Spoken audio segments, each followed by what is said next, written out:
ജയ്. നമ്മളെ കുറേ നാളുകളായിട്ട് ഇപ്പോൾ ലോങ് വീഡിയോസ് ഒന്നും തന്നെ ചെയ്യുന്നില്ല. നിങ്ങളതിൻ്റെ ലോങ് വീഡിയോസ് മിസ് ചെയ്യുന്നുണ്ടോയെന്നൊന്നും എനിക്കറിയില്ല. എന്നോട് കുറച്ച് പേരൊക്കെ ചോദിച്ചു, എന്താ മോളെ, എന്താ ഇപ്പോൾ വീഡിയോസ് ഒന്നും ചെയ്യാത്തത്, അങ്ങനെയൊക്കെ ചോദിക്കുന്നവരുണ്ട് കേട്ടോ, 1-2 പേരാണെങ്കിലും.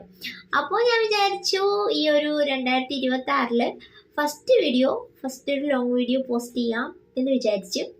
അപ്പോൾ ഇന്ന് നമ്മളൊരു സിമ്പിൾ ഡോളാണ് കേട്ടോ ചെയ്യാൻ പോകുന്നത്. അപ്പോൾ ഇത് എനിക്ക് തോന്നുന്നു ബിഗിനേഴ്സിനെല്ലാം തന്നെ പെട്ടെന്ന് ചെയ്യാൻ പറ്റുന്ന ഒരു ഡോളാണ്. അപ്പോൾ ഇപ്പോൾ ആണെങ്കിൽ ക്ലേ ആർട്ട് ഭയങ്കര ട്രെൻഡിങ്ങിൽ നിൽക്കുകയാണല്ലോ. അപ്പോൾ ഇന്ന് നമ്മൾ പേപ്പർ ക്ലേ വെച്ചിട്ടാണ് ഡോൾ ചെയ്യാൻ പോകുന്നത്. അപ്പോൾ നമുക്ക് വീഡിയോയിലേക്ക് പോയാലോ. Let's go to the video. അപ്പോൾ ഇന്ന് ഞാൻ പറഞ്ഞതുപോലെ നമ്മൾ പേപ്പർ ക്ലേ വെച്ചാണ് ഡോൾ ഉണ്ടാക്കുന്നത്. പേപ്പർ ക്ലേയുടെ റെസിപ്പി ഇപ്പോഴും എന്നോട് ചോദിക്കുന്ന ആൾക്കാരുണ്ട് കേട്ടോ. അങ്ങനെയുള്ള പുതിയ വ്യൂവേഴ്സിന് വേണ്ടി പറയാണ്, നമ്മൾ പേപ്പർ ക്ലേ ഉണ്ടാക്കിയതിൻ്റെ ട്യൂട്ടോറിയലായിട്ട് 2 വീഡിയോസ് പോസ്റ്റ് ചെയ്തിട്ടുണ്ടായിരുന്നു. അതിൻ്റെ കൂടെ തന്നെ കോൾ പോസ്റ്റ്ലിൻ ക്ലേ ഉണ്ടാക്കുന്ന വീഡിയോയും നമ്മൾ പോസ്റ്റ് ചെയ്തിട്ടുണ്ട്. അപ്പോൾ ക്ലേ മേക്കിങ്ങിന് വേണ്ടി മാത്രമായിട്ട് നമ്മൾ ഒരു പ്ലേലിസ്റ്റ് തന്നെ നമ്മളെ ചാനലിൽ ഉണ്ടാക്കിയിട്ടുണ്ട്. അപ്പോൾ അതിൻ്റെയൊക്കെ ലിങ്ക് ഞാൻ ഡിസ്ക്രിപ്ഷൻ ബോക്സിൽ കൊടുത്തേക്കാം കേട്ടോ. അപ്പോൾ അവിടെ നോക്കിയാൽ മതി, നിങ്ങൾക്ക് ആ വീഡിയോ കാണാൻ പറ്റും. അപ്പോൾ ഇനി നമുക്ക് ഡോൾ ഉണ്ടാക്കാൻ തുടങ്ങാം. അപ്പോൾ പേപ്പർ ക്ലേ വെച്ചിട്ട് നമ്മൾ ആദ്യം ഡോളിൻ്റെ ഒരു ലോവർ ബോഡി പോർഷനാണ് സ്കൾപ്റ്റ് ചെയ്യാൻ തുടങ്ങുന്നത്. അപ്പോൾ ഈ ഒരു ഡോള് നിങ്ങൾ തംബ്നെയിലിൽ കണ്ടതുപോലെ ഒരു വൈഡ് ലെഗ് ജീൻസ് ആണ് ഇട്ടിട്ടുള്ളത്. സോ അതുകൊണ്ട് ആ ഒരു ഷേപ്പിലേക്കാണ് ഞാൻ ആ ഒരു ലോവർ ബോഡിയെ മാറ്റിയെടുത്തിട്ടുള്ളത്. എന്നിട്ട് നമുക്ക് അപ്പർ ബോഡി നമുക്കിതുപോലെ ക്ലേ വെച്ചിട്ട് സ്കൾപ്റ്റ് ചെയ്ത് കൊടുക്കുകയാണ് വേണ്ടത്. ഇവിടെ വലിയ സ്കൾപ്റ്റിങ്ങോ കാര്യങ്ങളോ ഒന്നും ചെയ്യണില്ല. ഷേപ്പിംഗ് ഒക്കെ കൈകൾ വെച്ചിട്ടാണ് കൂടുതലായിട്ടും ചെയ്യുന്നത്. പിന്നെ പേപ്പർ ക്ലേ കുറച്ച് സ്മൂത്തായിട്ട് കിട്ടാൻ വേണ്ടിയിട്ട് നമ്മൾ കുറച്ച് വാട്ടർ അപ്ലൈ ചെയ്തിട്ട് കയ്യിൽ അപ്ലൈ ചെയ്തിട്ട് ഇങ്ങനെ ഷേപ്പ് ചെയ്ത് കൊടുത്താൽ മതിയാവും. എൻ്റെ മൂക്ക് കുറച്ചടഞ്ഞിരിക്കുന്നതുകൊണ്ടാണ് കേട്ടോ കുറച്ചൊരു അനുനാസികം മാതിരി കേൾക്കുന്നത്. ഇടയ്ക്ക് ക്ഷമിക്കുമെന്ന് വിചാരിക്കുന്നു. അപ്പോൾ ഇതുപോലെ അപ്പർ ബോഡി പോർഷൻ ഇതുപോലെ നമ്മൾ കൈകൊണ്ട് തന്നെ ഇങ്ങനെ ഷേപ്പ് ചെയ്ത് കൊടുക്കുകയാണ് ചെയ്യുന്നത്. അപ്പോൾ ആദ്യം തന്നെ ഞാൻ പറഞ്ഞല്ലോ, ഇതൊരു ബിഗിനർ ഫ്രണ്ട്ലി ഡോളാണ്. അതായത് വളരെ സിമ്പിളായിട്ട് ചെയ്തെടുക്കാവുന്നതാണ്. ഒരുപാട് ഡീറ്റെയിലിംഗ് ഒന്നുമില്ല. വളരെ ഒരു ആനിമേ സ്റ്റൈലിലൊക്കെ ഉള്ള ഒരു ഡോളാണ്. അപ്പോൾ എന്നോട് കുറേ പേര് ചോദിച്ചിട്ടുണ്ടായിരുന്നേ, സിമ്പിളായിട്ടുള്ള ഡോൾ ചെയ്യുമോ, ഒരുപാട് ഡീറ്റെയിലിംഗ് ഒന്നും ഇല്ലാത്ത ഡോൾ ചെയ്യുമോ എന്നൊക്കെ. അപ്പോൾ അങ്ങനെയുള്ളവർക്ക് ഇത് യൂസ്ഫുൾ ആവുമെന്നാണ് ഞാൻ വിശ്വസിക്കുന്നത്. അതേപോലെ പേപ്പർ ക്ലേ ഇല്ലാന്നൊന്നും വിചാരിച്ചിട്ട് പേടിക്കണ്ട കേട്ടോ. പേപ്പർ ക്ലേ മാത്രമല്ല, ഏത് ക്ലേയിൽ വേണമെങ്കിലും നമുക്ക് ഈ ഒരു ഡോൾ ചെയ്തെടുക്കാവുന്നതേ ഉള്ളൂ. നമ്മൾ കഴുത്ത് ചെയ്തതിന് ശേഷം കുറച്ചൊരു ക്ലേ കുറച്ചിങ്ങനെ ഷാർപ്പായിട്ട് മുകളിലേക്ക് വെച്ചിട്ട് അത് ഉണക്കിയെടുക്കണം കേട്ടോ. കാരണം നമ്മളിതിനകത്ത് കമ്പിയൊന്നും ഉപയോഗിക്കുന്നില്ല ഈ ഒരു ഫേസൊക്കെ ഇൻസേർട്ട് ചെയ്യാൻ വേണ്ടിയിട്ട്. അപ്പോൾ അതുകൊണ്ട് നമ്മൾ നേരത്തെ അതെല്ലാം ചെയ്ത് വെക്കുകയാണ് വേണ്ടത്. ഇത് നമുക്ക് ഫേസിന് വേണ്ടിയിട്ട്, ഫേസിൽ ഡീറ്റെയിലിംഗ് ഒന്നും തന്നെ കൊടുക്കുന്നില്ല. അതുകൊണ്ട് ഫേസിന് വേണ്ടിയിട്ട് കുറച്ച് ക്ലേ ഇങ്ങനെ ഫേസിൻ്റെ ഷേപ്പിലേക്ക് മാറ്റി ഉണക്കിയെടുത്തതിന് ശേഷം എൻ്റെ ബാക്കിലും കുറച്ച് ക്ലേ വെച്ചിട്ടുണ്ട്. എന്നിട്ട് നമ്മൾ നേരത്തെ ഉണക്കി വെച്ചിട്ടുള്ള ഒരു നെക്കിൻ്റെ പോർഷനിൽ കുറച്ച് നീളം കൂട്ടിയെടുത്തില്ലേ, അതിലേക്ക് ഇൻസേർട്ട് ചെയ്ത് കൊടുക്കുകയാണ് വേണ്ടത്. എന്നിട്ട് അത് ഉണക്കിയെടുക്കണം. ഉണക്കിയെടുത്തതിന് ശേഷം നമുക്ക് വീണ്ടും ഇത് ഫിക്സ് ചെയ്ത് കൊടുക്കാവുന്നതാണ്. ഞാനിവിടെ കുറച്ച് ഷാർപ്പായിട്ട് ഒന്ന് കട്ട് ചെയ്തിട്ടാണ് പിന്നെ ഇൻസേർട്ട് ചെയ്ത് കൊടുത്തിട്ടുണ്ടായിരുന്നത്. ഇനി നമുക്ക് ഈ ഒരു ഡോളിൻ്റെ ഡ്രസ്സിലൊക്കെ കുറച്ചൊരു ഷേപ്പാക്കി കൊടുക്കാൻ വേണ്ടിയിട്ട് വീണ്ടും കുറച്ച് ക്ലേ അപ്ലൈ ചെയ്തതിന് ശേഷം നമുക്ക് ഞാനിവിടെ ഒരു ടീഷർട്ടും ഒരു വൈഡ് ലെഗ് ജീൻസും ആണ് ചെയ്യുന്നതെന്ന് പറഞ്ഞല്ലോ. അപ്പോൾ അതുകൊണ്ട് ആ ഒരു ടീഷർട്ട് എങ്ങനെയാണോ ഓവർ സൈസ്ഡായിട്ട് കിടക്കുക, അതിനനുസരിച്ചിട്ട് കുറച്ചുകൂടെ ക്ലേ വെച്ചിട്ട് അതൊന്ന് ഷേപ്പ് ചെയ്ത് കൊടുക്കുന്നുണ്ട്. അപ്പോൾ നമുക്ക് ഇതുപോലെ ഒരു ഷേപ്പിൽ കിട്ടും. ഈ അടുത്തെ എന്നോട് കുറച്ച് പേരൊക്കെ ചോദിച്ചിട്ടുണ്ടായിരുന്നു, വളരെ കൺസേൺ കൊണ്ടും സ്നേഹം കൊണ്ടും ഒക്കെ ചോദിക്കുന്നതാണ്, എനിക്കത് മനസ്സിലാവും. എന്നോട് ചോദിച്ചു, ഇങ്ങനെ എർത്തിലി ക്ലേ ഉണ്ടല്ലോ ഇപ്പോൾ ട്രെൻഡിങ്ങിലായിട്ട് നിൽക്കണേ, സ്വന്തം വീട്ടിലെ മണ്ണ് കുഴിച്ചെടുത്തിട്ട് അതൊന്ന് ഉണ്ടാക്കണ ക്ലേ, അപ്പോൾ അത് വെച്ചിട്ട് എന്തെങ്കിലും ചെയ്യുമോ എന്നൊക്കെ ചോദിച്ചിട്ടുണ്ടായിരുന്നു.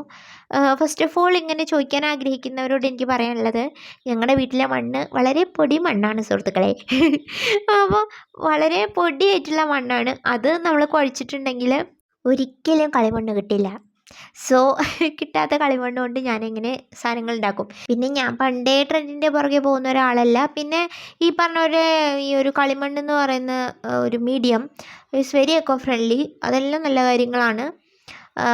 ഞാൻ ഒരു പ്രാവശ്യം ട്രൈ ചെയ്ത് നോക്കണം, ഞാൻ ട്രൈ ചെയ്ത് നോക്കിയിട്ടുണ്ട് മുമ്പ് വാങ്ങിച്ചിട്ടൊക്കെ. പക്ഷേ ഞാൻ വിശ്വസിക്കുന്ന ഒരു കാര്യം പറയാണ്, ഓപ്പണായിട്ട് പറയാണ്, ആർട്ട് എന്ന് പറയുന്നത് ഏത് മീഡിയം കൊണ്ട് ഉണ്ടാക്കി എന്നുള്ളതിലല്ലല്ലോ അതിന് വാല്യൂ കിട്ടേണ്ടത്. ഇപ്പം ഞാനൊരു സ്കൾപ്ചർ ചെയ്യാണ്, ഒരു ലേഡി സ്കൾപ്ചർ ചെയ്യാണ്. ഇപ്പം ഞാൻ ക്ലിയോപാട്രയുടെ ഒരു സ്കൾപ്ചർ ചെയ്യാണ്. അത് ഞാൻ കളിമണ്ണിലുണ്ടാക്കി, മാർബിളിലുണ്ടാക്കി, ഇല്ല റെസിനിലുണ്ടാക്കി, ഇല്ലെങ്കിൽ പേപ്പർ ക്ലേയിലുണ്ടാക്കി, കോൾ പോസ്റ്റിലുണ്ടാക്കി, ഏതിലുണ്ടാക്കി എന്നല്ല, ഫൈനൽ പ്രൊഡക്റ്റ് അത് ബ്യൂട്ടിഫുൾ ആണോ, അത് അപ്പീലിംഗ് ആണോ, അത് എസ്തെറ്റിക് ആണോ എന്നൊക്കെ പറയുന്നതിലാണല്ലോ അതിന് വാല്യൂ കിട്ടണ്ടേ. പക്ഷേ എന്തുകൊണ്ടോ നമ്മുടെ നാട്ടിൽ ഒരു മീഡിയം ഒരു ട്രെൻഡിങ്ങിൽ വരികയാണ്, ഒരു പേപ്പർ ഒരു ട്രെൻഡിങ്ങിൽ വരികയാണ്, അല്ലെങ്കിൽ ഒരു ക്ലേ ട്രെൻഡിങ്ങിൽ വരികയാണ്, ഒരു പർട്ടിക്കുലർ ആയിട്ടുള്ള ഒരു ആർട്ട് ട്രെൻഡിങ്ങിൽ വരികയാണ്, അതിൻ്റെ പുറകെ പോകും ആൾക്കാർ. അപ്പോൾ അതെന്താണെന്ന് എനിക്കിതുവരെ മനസ്സിലായിട്ടില്ല. ഞാൻ ഒരിക്കലും ട്രെൻഡിൻ്റെ ഒപ്പം പോകാത്ത ഒരാളാണ്. പോയിട്ടുള്ളപ്പോഴൊക്കെ ഞാൻ പരാജയപ്പെട്ടിട്ടുണ്ട്. എനിക്ക് ഒരു തരത്തിലുള്ള സപ്പോർട്ടും കിട്ടിയിട്ടില്ല. സോ ഞാൻ വിചാരിക്കുകയാണ്, ശരിക്കും പറഞ്ഞാൽ ഈ വർഷം ആർട്ട് ഇമ്പ്രൂവ്മെൻറ്റിന് കോൺസെൻട്രേറ്റ് ചെയ്യാം. എനിക്ക് അർഹതയുണ്ടെന്നുണ്ടെങ്കിൽ ഞാൻ അംഗീകരിക്കപ്പെടും, അത് മതി. സോ ആർട്ട് എപ്പോഴും ട്രെൻഡിൻ്റെ കൂടെ പോകുന്നതിനോട് എനിക്ക് സത്യത്തിൽ യോജിക്കാൻ പറ്റുന്നില്ല. ഞാൻ ഉണ്ടാക്കി തുടങ്ങിയിട്ട് ലബുബു ഡോളൊക്കെ കിറ്റ് ചെയ്യാൻ കാരണം അതാണ്. കാരണം എന്താ വെച്ചാൽ എനിക്കതിനോട് യോജിക്കാൻ പറ്റുന്നില്ല. അത് ട്രെൻഡിങ് വന്നതുകൊണ്ട് മാത്രം, ഒരുപാട് ചെയ്തുകൊണ്ട് മാത്രം നമ്മളും അത് ചെയ്യണമെന്ന് നമ്മൾ ഫോഴ്സ്ഫുള്ളി എന്തിന് നമ്മളതിലേക്ക് ഇറങ്ങണം എന്ന് തോന്നിപ്പോയി. പിന്നെ എനിക്കത് ഇൻട്രസ്റ്റ് ഇല്ലാതെ പോയി പകുതിയായിട്ട്. അങ്ങനെ അത് കിറ്റ് ചെയ്തു. പിന്നീട് ആരും എന്നോട് അതിനെപ്പറ്റി ചോദിച്ചിട്ടുമില്ല. സോ ഞാനത് കിറ്റ് ചെയ്യാണ് ചെയ്തത്. കാരണം അതിൻ്റെ ട്രെൻഡ് പോയി കഴിഞ്ഞപ്പോൾ പിന്നെ ആരും ലബുബുവിനെ ഓർക്കുന്നു പോലും ഉണ്ടാവില്ല. ഇതൊക്കെ എൻ്റെ മാത്രം അഭിപ്രായങ്ങളാണ് കേട്ടോ. ഞാൻ എൻ്റെ കൂടെ ഒന്ന് പറഞ്ഞു പോയിന്നേ ഉള്ളൂ. നിങ്ങൾ പ്രോസസ്സൊക്കെ കണ്ടോളൂ കേട്ടോ ഡോളിൻ്റെ. ഇനിയിപ്പോൾ ഞാൻ പറയുന്നത് എന്തെങ്കിലും ഇഷ്ടപ്പെടാതെ ഉണ്ടെന്നുണ്ടെങ്കിൽ മ്യൂട്ട് ചെയ്തിട്ട് വീഡിയോ കണ്ടാലും മതി, ഇല്ലെങ്കിൽ കിറ്റ് ചെയ്ത് പോവാം. ഇപ്പോൾ നമ്മൾ ഡോളിൻ്റെ കൈകളാണ് ചെയ്യുന്നത്. ഇത് മറ്റ് ഡോളുകളെ പോലെ ഫ്രീ ആയിട്ട് ഹാൻഡ് ഇട്ടിരിക്കുകയല്ല. ഈ ഒരു ബാഗിലേക്ക് ഹോൾഡ് ചെയ്ത് പിടിച്ചിരിക്കുന്ന പോലെയാണ് നമ്മൾ ഈ ഒരു കൈകൾ സ്കൾപ്റ്റ് ചെയ്യാൻ പോകുന്നത്. വലിയ ഡീറ്റെയിലിംഗ് ഒന്നും ഇല്ല കേട്ടോ. ജസ്റ്റ് ആ ഒരു കൈൻ്റെ ഷേപ്പിൽ വെച്ച് കൊടുത്തതിന് ശേഷം നമ്മൾ ഇതുപോലെ ടൂൾ വെച്ചിട്ടോ ബ്രഷസ് വെച്ചിട്ടോ ഇല്ലെങ്കിൽ എന്തെങ്കിലും നീഡിലോ അങ്ങനെ എന്തെങ്കിലും വെച്ചിട്ട് ഫിംഗേഴ്സിൻ്റെ ഒരു ഇംപ്രഷൻസ് കൊടുത്താൽ മാത്രം മതിയാവും. അപ്പോൾ ഇത്രയായപ്പോൾ നമ്മുടെ ഫിഗറിൻ്റെ ഏകദേശം ഒരു രൂപം നിങ്ങൾക്ക് മനസ്സിലായല്ലോ. ഇനി നമുക്ക് ഒരു ടീഷർട്ടിൻ്റെ സ്ലീവ്സ് വെച്ച് കൊടുക്കാം. സ്ലീവ്സ് ഇതുപോലെ അറ്റാച്ച് ചെയ്ത് വയ്ക്കാൻ വേണ്ടിയിട്ട് കുറച്ച് ക്ലേ അധികം എടുത്തിട്ട് നമ്മൾ പിന്നെ ഷേപ്പ് ചെയ്ത് കൊടുക്കുകയാണ് ചെയ്യുന്നത്. ഇപ്പോൾ ഈ ഷേപ്പ് ചെയ്ത് കൊടുക്കുമ്പം ഈ ഒരു താഴത്തെ ഉണങ്ങിയിട്ടുള്ള ഒരു ക്ലേ ലെയറിലേക്ക് ബ്ലെൻഡ് ആവാൻ വേണ്ടിയിട്ട് നമ്മൾ കുറച്ച് വാട്ടറും കൂടെ വെച്ചിട്ട് ഒന്ന് ബ്ലെൻഡ് ചെയ്ത് കൊടുത്താൽ മതി. പിന്നെ ചെറിയ ഫിഗറീൻസിലൊക്കെ ഇതുപോലെ ബ്രഷ് കൊണ്ട് തന്നെ ഇങ്ങനെ ബ്ലെൻഡ് ചെയ്യുന്നതും നന്നായിരിക്കും. അതിന് ശേഷം നമുക്കത് ഉണക്കിയെടുക്കാം. ഇനിയിപ്പോൾ നമ്മൾ ഹെയറും കൂടെ വെച്ച് കൊടുത്താൽ മതി. ഇപ്പോൾ ഏകദേശം നമ്മുടെ ഒരു ഫിഗറിൻ കംപ്ലീറ്റ് ആയിട്ടുണ്ട്.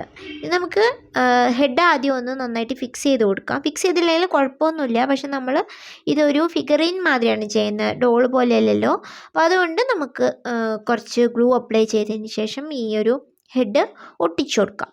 അതിനുശേഷം നമുക്ക് ഹെയർ ഒന്ന് ഫിക്സ് ചെയ്ത് കൊടുക്കാം. അതിന് വേണ്ടിയിട്ട് ക്ലേ കൊണ്ട് തന്നെയാണ് നമ്മൾ ഹെയർ ചെയ്യുന്നത്.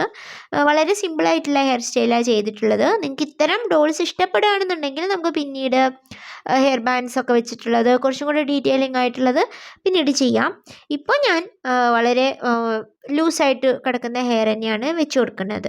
ഹെയർ ആഡ് ചെയ്യുമ്പോഴും നമ്മൾ കുറച്ച് വാട്ടറൊക്കെ അപ്ലൈ ചെയ്തിട്ട് സ്മൂത്താക്കി കൊടുക്കണം കേട്ടോ സർഫസ്. എന്നിട്ട് ഒരുപാട് വെറ്റാവരുത്, അപ്പോൾ നമുക്ക് ഇംപ്രഷൻസ് കൊടുക്കാൻ ബുദ്ധിമുട്ടാവും. എന്നിട്ട് ഇതുപോലെ കട്ട്സ് ഇങ്ങനെ ഇട്ട് കൊടുത്തിട്ട് ഹെയറിൻ്റെ ആ ഒരു ടെക്സ്ചർ കൊണ്ടുവരാം. അത് ഞാൻ കൂടുതൽ ഡീറ്റെയിലിംഗ് ആയിട്ട് കട്ട്സ് ഒന്നും ഇട്ട് കൊടുക്കുന്നില്ല.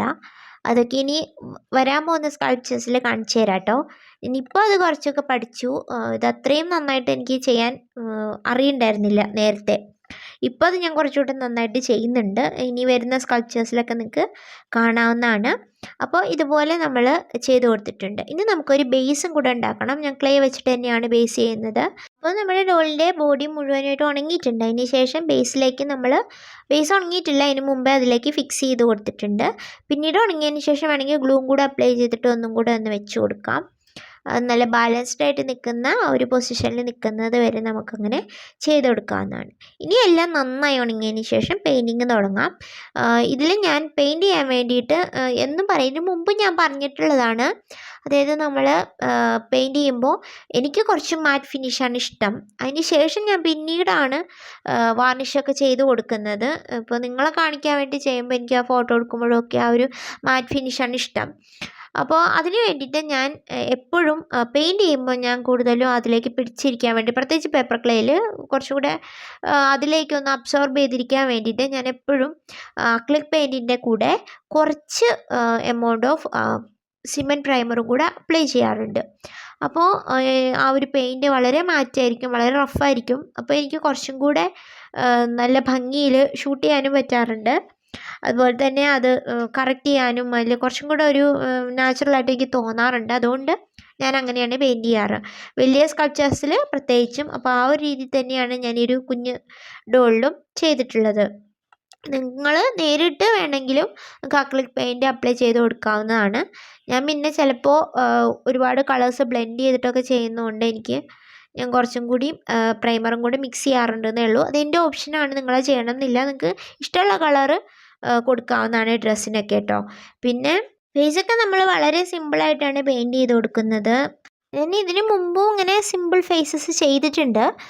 അപ്പോൾ നിങ്ങൾ കണ്ടിട്ടുണ്ടെങ്കിൽ നിങ്ങൾക്ക് മനസ്സിലാവും. പക്ഷേ ഇത്തവണ ഞാൻ ഇത് ഷൂട്ട് ചെയ്ത സമയത്ത് കുറച്ച് നേരെയായിപ്പോയി. പിന്നെ കുറേ ഭാഗം ഷൂട്ട് ചെയ്ത് കിട്ടിയില്ല, കുറേ എണ്ണം ബ്ലറായിപ്പോയി. അപ്പോൾ അതുകൊണ്ട് ആ ഒരു ഫേസ് പെയിൻറ്റ് ചെയ്യണതിൻ്റെ ഒരു കംപ്ലീറ്റ് വേർഷനൊന്നും ഇല്ല. ഒന്നാമത്തെ കാര്യം, ഈ ഒരു വീഡിയോ ഷൂട്ട് ചെയ്യുന്ന സമയത്ത് സ്റ്റാൻഡും സ്റ്റേബിളല്ല, അതുപോലെ തന്നെ ലൈറ്റും ഭയങ്കര ഷേക്കിയാണ്, പൊട്ടിയൊക്കെ ഇരിക്കുകയാണ്. അതൊക്കെ കെട്ടി വെച്ചിട്ടാണ് ചെയ്യണത്. അപ്പോൾ അതിൻ്റേതായുള്ള പരിമിതി ഉണ്ട് കേട്ടോ. ഞാൻ ഒരുപാട് വീഡിയോയിൽ പറഞ്ഞിട്ടുണ്ട്. പക്ഷേ ഇപ്പോഴും എല്ലാവരും എന്നോട് ബാക്ക്ഗ്രൗണ്ട് ശരിയാക്കുക, അത് ശരിയാക്കുക, ഇത് ശരിയാക്കുക എന്നൊക്കെയാണ് പറയാറ്. ഞാൻ എൻ്റെ മാക്സിമം നോക്കുന്നുണ്ട് കേട്ടോ. ഇനി ഇപ്പോൾ ഇതിൽ നിങ്ങൾക്ക് എന്തെങ്കിലും മനസ്സിലാവാതെ ഉണ്ടെന്നുണ്ടെങ്കിൽ നമുക്ക് അടുത്ത വീഡിയോയിൽ കുറച്ചും കൂടെ നന്നായിട്ട് ഫേസ് പെയിൻറ്റിങ് ഒക്കെ കാണിച്ചും തരാം. അപ്പോൾ ഇതാണ് നമ്മുടെ ഡോളിൻ്റെ ഫൈനൽ ലുക്ക്. അപ്പം ഞാൻ ഓൾമോസ്റ്റ് എല്ലാ പ്രോസസ്സും തന്നെ നിങ്ങളെ കാണിച്ചു തന്നിട്ടുണ്ട് ഫേസ് പെയിൻറ്റിങ് ഒഴിച്ചിട്ട്. അപ്പോൾ നിങ്ങൾക്ക് ഇഷ്ടപ്പെട്ടെന്ന് വിചാരിക്കുന്നു. അപ്പോൾ വീഡിയോ ഇഷ്ടപ്പെട്ടിട്ടുണ്ടെങ്കിൽ ചാനലൊന്ന് സബ്സ്ക്രൈബ് ചെയ്തിട്ട് സപ്പോർട്ട് ചെയ്യണം കേട്ടോ. പിന്നെ നിങ്ങളുടെ അഭിപ്രായങ്ങളൊക്കെ കമൻറ്റിൽ രേഖപ്പെടുത്താനും മറക്കരുത്. അപ്പോൾ നമുക്ക് പുതിയൊരു വീഡിയോ ആയിട്ട് വീണ്ടും കാണാം.